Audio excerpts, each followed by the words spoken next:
మీరు ఎప్పుడైనా ఒక ఇంటర్వ్యూకి వెళ్లి, ఒక కంపెనీతో గాని, లేదంటే ఒక స్టార్టప్‌తో గాని సాలరీ నెగోషియేషన్ చేస్తున్నప్పుడు కొంతమంది ఏమంటారంటే, "మాది చాలా చిన్న కంపెనీ అండి. ఇప్పుడే స్టార్ట్ చేసాం. ఇంత సాలరీ ఇచ్చుకోలేము. మీరు మాకు కొద్దిగా సపోర్ట్ చేశారంటే, కొన్నాళ్ళ తర్వాత మేము సాలరీ పెంచుతాం." ఇలా రిక్వెస్ట్ చేస్తారు. కొన్నిసార్లు ఇది నిజమై ఉండొచ్చు. కొన్నిసార్లు అబద్ధమై ఉండొచ్చు. మీకు ఆ కంపెనీ బాగా నచ్చిందనుకోండి. కేవలం సాలరీ దగ్గర మీరు ఆలోచిస్తున్నారంటే, మీకు ఒక ఐడియా చెప్తాను. సాలరీ ఎక్కువ కావాలి అని అడగకుండా, డబ్బుతో సంబంధం లేని బెనిఫిట్లు అడగండి. నార్మల్‌గా వారానికి 5 రోజులు ఆఫీస్‌కెళ్ళాలనుకోండి. మీరు 4 రోజులు మాత్రమే ఆఫీస్‌కెళ్తాను అని మాట్లాడుకోండి. అంటే 4 డే వర్క్ వీక్.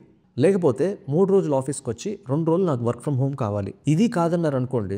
సపోజ్ మీరు ఎంబీఏ చేశారు. ఎప్పటినుంచో ఒక మేనేజ్మెంట్ పొజిషన్ కోసం మీరు ట్రై చేస్తున్నారు. ఎవరు ఇవ్వట్లేదు. ఇదే మీకు రైట్ ఆపర్చునిటీ. టెక్నికల్ జాబ్‌లో జాయిన్ అయ్యి ప్రతి నెల కొన్ని రోజుల పాటు మేనేజ్మెంట్‌లో మీకొక అప్రెంటిస్‌షిప్ లాగా, లేకపోతే మేనేజరల్ యాక్టివిటీస్‌లో మిమ్మల్ని ఎక్స్‌పోజ్ చేయాలి అని కండిషన్ పెట్టండి. ఇలాగా ప్రతి చోట డబ్బు గురించి మాత్రమే ఆలోచించకుండా నాన్ మానిటరీ బెనిఫిట్స్ గురించి కూడా ఆలోచించండి.